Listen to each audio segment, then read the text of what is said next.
Welcome to the third edition of Wound Care Legends of India, brought to you by Urgo Medical and FootSecure. Today we have with us the famous plastic and hand reconstruction surgeon and a passionate trekker, the trekker surgeon, Dr. Vinita Puri from KM Hospital, Mumbai. Hello. Hello.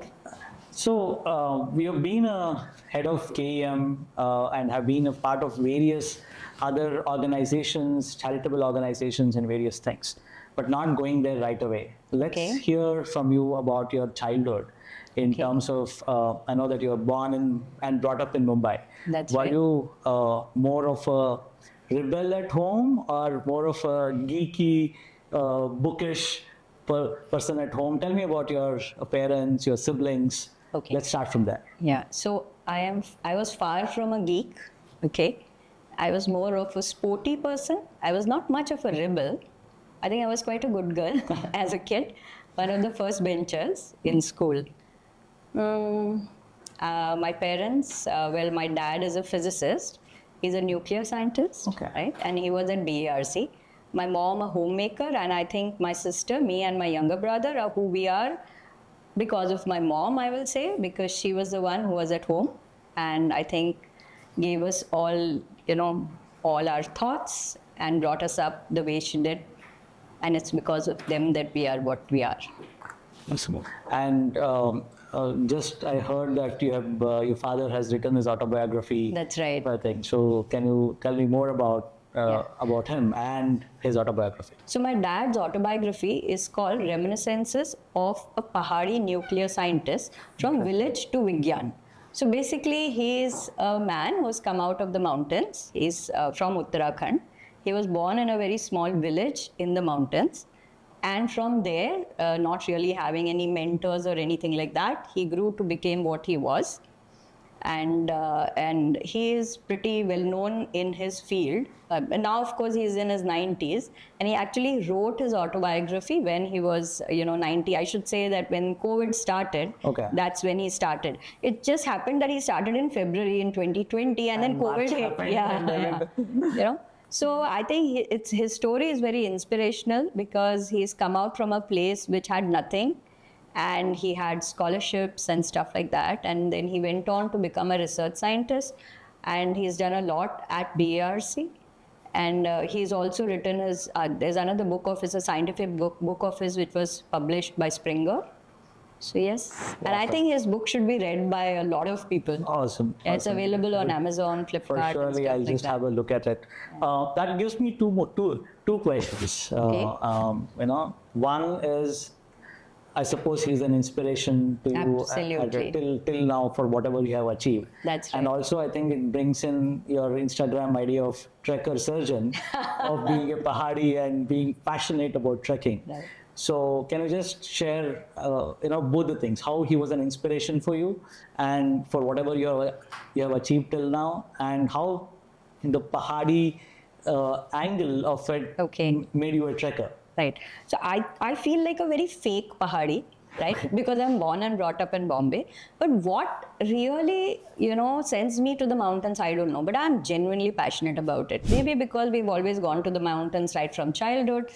And somewhere after I finished, so I did my first major trek when I was an intern. That was the Chandrakhani Pass. And after that, of course, you know how residency is. So did my MS, did my MCH. And somewhere in 2003, I remember someone from Tata, TMH was going for a trek. And I said, why don't I join in? I joined in and then I have not looked back after that. That was Pendari Glacier. And I think since then, I've been regularly trekking. Trekker surgeon because I genuinely feel that my life moves from one trek to the next and everything else is just in between.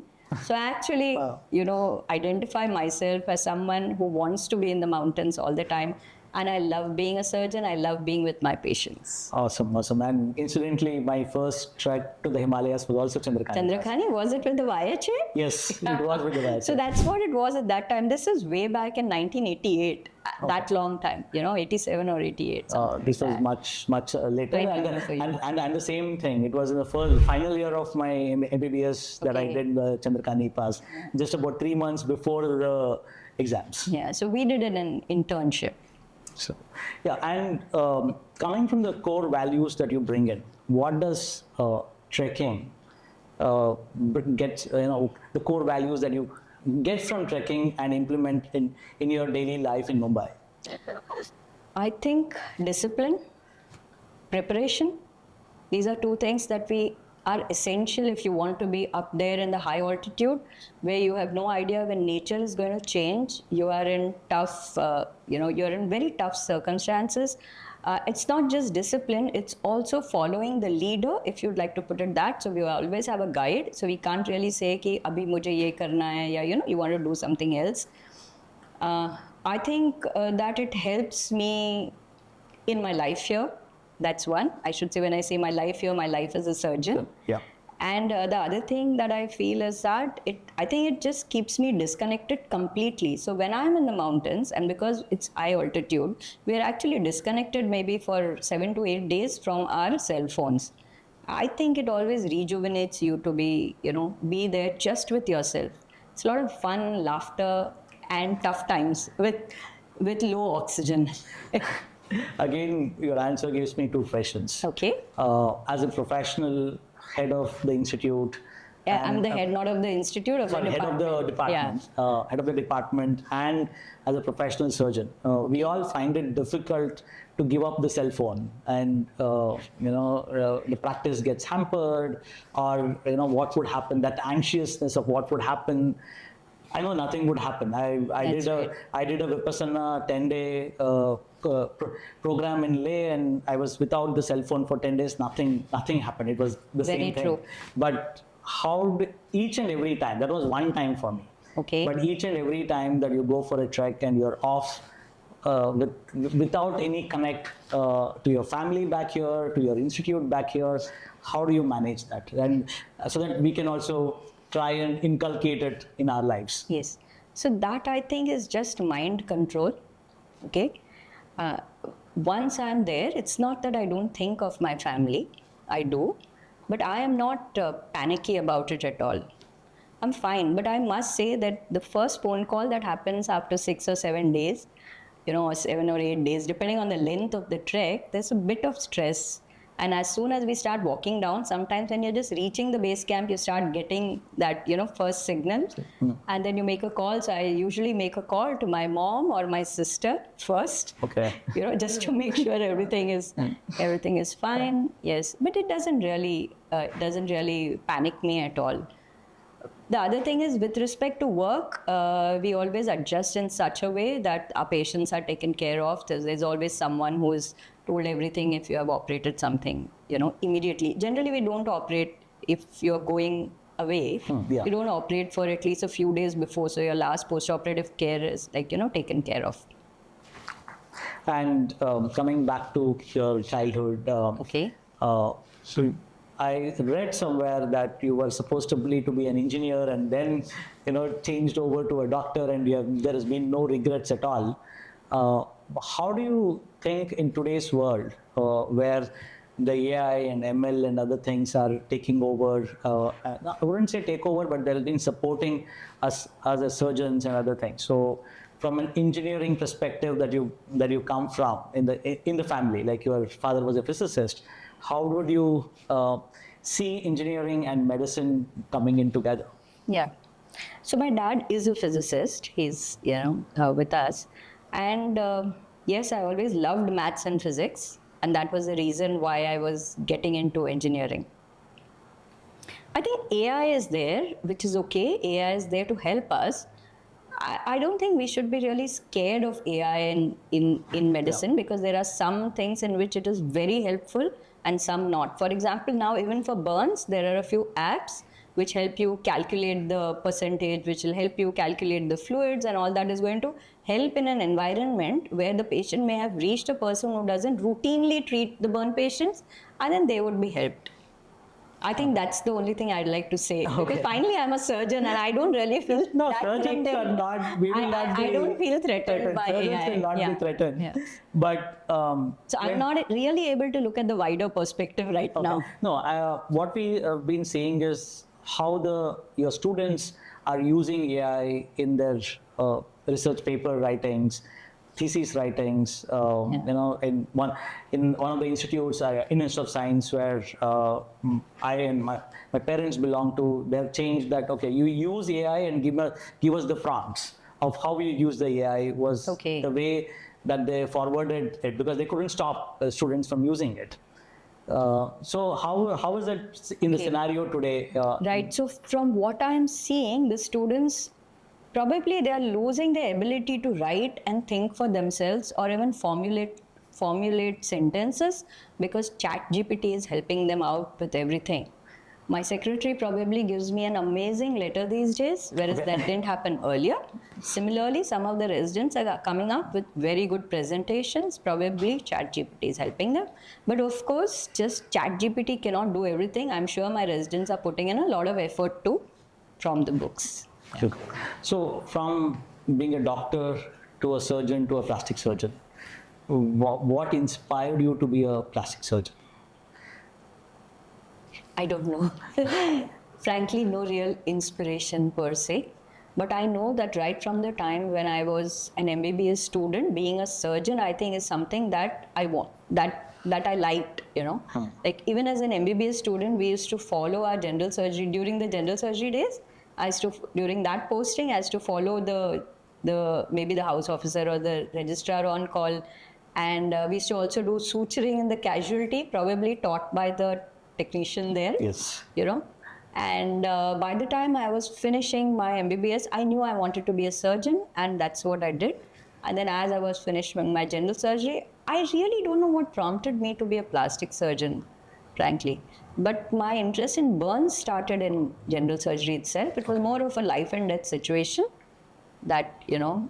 But was burns the inspiration? For doing plastic surgery? Not really, because I think burns can very much be done in, by general surgeons also, and I think probably more burn surgeons are general surgeons than plastic surgeons. It's very difficult to say. Maybe it just attracted me because of the finesse in suturing. That's one. And the other thing is that we deal with all body parts. You know, we're basically a problem-solving specialty, and I was always considered a problem solver. Awesome. And from plastic surgery, you chose to be in burns or in KEM itself, Yes. giving up the aesthetics part of it, which is more glamorous. That's true. So why did you make this choice of contributing to the burns and the population which is not served? Right. Again, you know, I sometimes feel that I have just taken my life one step at a time. I haven't had too many dreams, which is very difficult for someone to believe, because they'll say that you've been on so many positions, but they have just come all along. I just feel that I'm more of a, something like a karma yogi. I'm like perpetually working and I love being with my patients. And when I was doing my MCH in plastic surgery, my guide was Dr. Atul Shah, and I started offering my services for camps right from my residency. And that's when I realized that there are so many in our country who are underserved.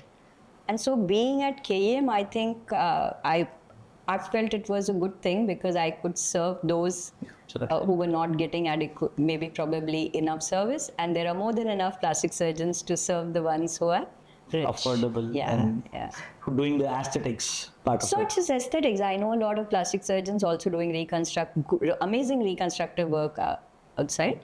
And my interest has been reconstructive surgery, so I think that was well served in KEM. And taking the cue from there, from plastic surgery to hand reconstructions. True. How did that I would say, how did that evolve?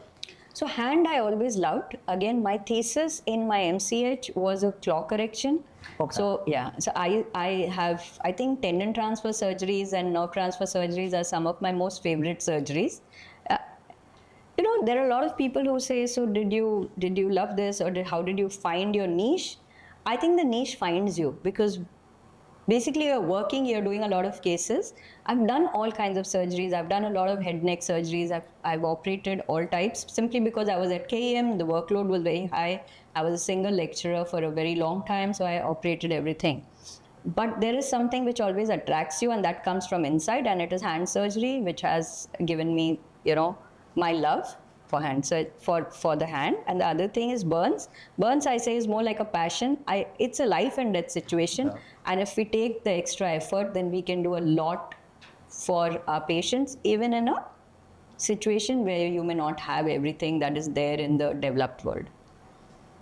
So what's that one case that would have taught you something which the textbooks didn't teach you? I think I've learned from every case. Yeah, it's very difficult to say that I've learned from any one case. There are too many down the line. There are a lot of patients who have, I should say, inspired me. Any one example that you remember? Yes. So there was a lady who came to me with a very severe post-burn neck contracture. I released it. At that time, she said that the burns had been, accidental. Somewhere down the line, after the neck was released, she did admit that it was self-intentional. A whole 8 years or 9 years later, this lady came back to me and said, now take care of my scars, because now I have the confidence. And I think it was really inspirational. And today she's actually a caregiver for, people. They have people who are employed at home to take care of patients or the elderly. That's what she does. Despite her scars, she's done very well in society now. I put a lot of expanders, replaced her scars with full thickness grafts. I think she's someone who inspired me. I get inspired also by, little burn kids who, despite all the pain and suffering, they'll come and give you a hug or a smile when you're taking rounds. That's so sweet. Yeah. So, yeah.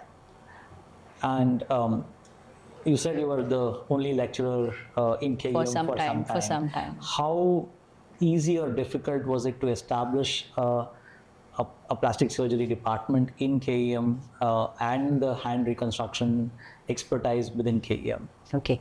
So I think I was lucky that I had an opportunity to join KEM as an assistant professor. It's a very wonderfully well-established department. It is, I think, the third plastic surgery unit to have come up in the country.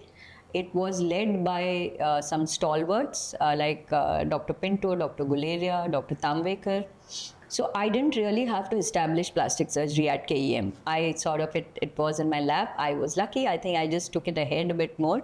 And today I can proudly say that we have a license for hand transplant and for composite, that is for face. We've also successfully done hand transplants, which are so rarely done, and that too in a public hospital. That's the huge difference. In a public hospital, completely getting a hand transplant done is a huge thing. How does your typical day in KEM look like today?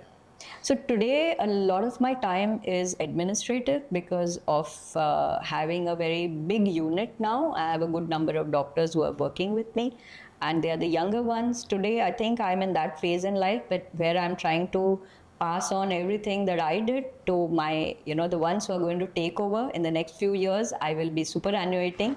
So I think I'm in that phase of, let me finally, by the time I superannuate, be someone whom you don't need at all. That's the phase I am in. Not being indispensable and being dispensable. Absolutely. I want to be completely dispensable. I'm trying my best to develop the department and see that when I leave, there's a lot more, than when I joined. We are renovating our burns ward, and we're going to have a wonderful, fully renovated burns ward also. And of course, a lot more has come. How are you enjoying from being a surgeon to an administrator? Right. I miss my surgery, so I pick and choose what I want to when I operate, and I have almost restricted myself to pure hand surgery. I think both are great. If I ask a question of having one word, administration or surgery? Surgery. Any day. Surgery or trekking? I want both. Yeah. But given a choice, maybe trekking. Okay. Yeah, because it's time anyway for me to be, superannuating sometime. So in the students that you see today, what is your 3 things that you would want to tell them to become a great plastic surgeon? Yes, I think what I want to tell them, one is that empathy, right? Second thing is work hard, and that is what is going to give you your experience, and that experience is going to give you your expertise. So never shy away from working hard, right? And while you are working hard, remember to keep your empathy. So I'm going to call it the 3 E's. Okay. Yeah? Interesting. Can you repeat it? Yeah. Empathy, experience, and expertise. Awesome. If I'm looking at surgery versus dressing, Okay. okay, when do you switch, or when would you say no surgery, let's go with the dressings, or when do you say no dressings, let's go with surgery? Right. So if it is a full thickness wound, I'm happier to go ahead with some surgery. But whenever we have partial thickness, I think I like to let nature take its course. And the best way to do that is to avoid infection. So if I just take an example of burns, and if you have a partial thickness burns, let us say it's somewhere in between. It's not a very superficial partial thickness, nor is it a very deep partial thickness. I think that is the time which is very critical that you avoid infection. And how can you avoid infection? You have to give the right dressing at that time. So my choice dressing in these patients is always collagen sheets. I think they are wonderful. It's a made in India product, and it gives amazing results. You see children heal, without pain. So that's one thing I'd like to say. I'm not shy of saying that we need to do a surgery when it has to be done. The choice, of course, would be whether I'm going to put in a graft, or whether I'm going to put in a flap, or whether in today's day and age we also have the NPWT, your negative pressure, and that helps us to bring the granulation up. And if I think it's okay, then we can just do an NPWT and a graft. Okay. And if you're in the OT and if you're teaching your residents in terms of the surgical procedures, Yes. What is your teaching style? I expect the resident to have some basic knowledge because they are assisting at that time. So they are supposed to have read the procedure. I like to show anatomy. I love anatomy. Right? I just love anatomy. It's like, always feel anatomy is so, standard. I think, I don't know what God was doing, but he or she has done it all right, and it's always the same, and it's, more often than not always there. So yes, they get to see anatomy. They're also told about what other way it could have been done. And as plastic surgeons, of course, for us, marking is a big thing. So we start out with marking. Why do you mark it that way? Like if I'm doing a tendon transfer, about the path and maybe the principles. I love principles. I think we should be treating everything by principles and not just by methods. The methods will arrive once we know will arrive once you know the principles of management, whether it is a wound or whether it is a hand that's not functioning. So if you know the principles of how to manage it, principally, what is it that you need? For example, you say, are you going to say that it needs a graft or a flap, or are you going to say that this is the defect? Principally, I need to cover it because the bone is exposed and we know that a graft is not going to take, so I want to take in a flap. What? Or any other, that's what I say. So if you know the principle, also in terms of tendon transfers, what is it that I want to do? I want to provide flexion, let us say, or I want to provide extension of the finger. So principally, that is what I want to do. What is available? So make a list of all the muscle groups which are available. Make a list of everything that's not available. See what is expendable and then move them. So this is what I mean by principles. Interesting. So how is burn surgery evolving in India right now, and where should it go? What are the gaps that we see here? Right. In terms of evolving, I think there are many more units now who are doing early excision for the deeper burns. That's one. Second thing is that there are way more skin banks now than earlier, and that is helping with the early excision because you need cover. And where should it go? I think we need to be in a place where probably all the burn patients in the country, that means each, that, wherever you are getting burns, you have to have a good regional burn center and tertiary centers further ahead. So at least if you're in a village or a smaller place, you can reach that regional center, take treatment, and if somebody feels that they need it even better, then they can be referred to the tertiary centers. So a kind of a pyramid. A kind of pyramid needs to be there. And of course, lastly, we need a registry, because it's only if we know what is the load that probably, the administration or the government will be able to provide more. What steps have the associations taken in terms of licensing or advocating with the government for the registry? So that has been there for many years. Also, the government by themselves have been proactively trying to get in a registry. Right now, the burn registry, I should say the burn numbers have been included with trauma. But we are trying to, I should say the association is trying to liaise with them and tell them that we need a registry which is separate from that of trauma. That has not happened up to now, but I think it should happen sometime in the future, near or far. You mentioned about the skin bank. That's right. And it's pretty interesting to know how would you inspire anyone to donate skin, and what it should go as a message to the people watching it, in terms of, we have heard about organ donation and other things, and skin donation has been not so much heard of, or That's not so right. much advocated also. So how would you inspire people to donate skin? I think just as we talk about organ donation, similarly, I want to just say that skin is the largest organ in the body. And there are a very large number of patients who need it, either burn patients or trauma patients. And any which way, if you're going to be burning the body, then why not offer the skin? When skin is taken, it's not going to cause much of a deformity or anything like that. We take skin, and after that it's cleaned up and a dressing is there. How long a person after death can donate 6 hours after death. Similar to the eye. Yes, similar to eye. In fact, what most of the skin banks are doing, that because eye donation is now very well known across the country, we are trying to piggyback on the eye donation and see that when they are counseling relatives regarding eye, they can also counsel for skin. I think with the number of skin banks increasing, and all of us in our own way doing these awareness drives, soon we should be there at a time where we will have much more skin available. There are banks in Europe where they have way more skin than they need. So I don't know whether we will reach that sometime. And what are the myths around skin donation that you usually come across? We don't really have that many myths about skin donation. I think it's all about awareness. Okay. It's just awareness. We don't have adequate awareness about skin donation. Even now, educated people say we didn't know that skin could be donated. So I think as burn surgeons and as surgeons per se, all of us should put in a lot of effort into, awareness. And I feel I wish I could get in some celebrity who would speak a little bit about this. Okay. That's like something truly in my mind.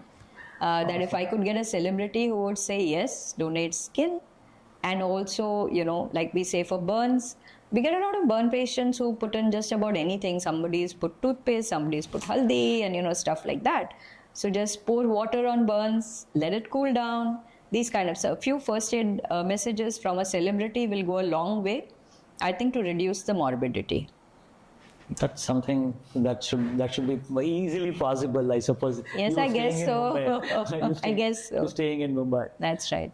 And how much of the skin is usually taken post-death? In the sense, is there any specific region that you harvest the skin from, or how does it go? Just for the Right. people to know. So we can take from the thighs, both the thighs, the legs, the back, all of these places we can take. That's a good amount of skin. And how is it usually stored? Like we have blood banks and other things, yes. Right. And how is it? It's a simple So- refrigeration, or is there anything else? No, that is it's a being whole process. Also, when we have a skin bank, it is a registered and a licensed skin bank. We cannot just say that I have an interest and I can open a skin bank. The state appropriate authority will come and inspect and see whether your bank fits all the criteria. Most of the banks are using glycerol preserved skin. It's about 85% of glycerol.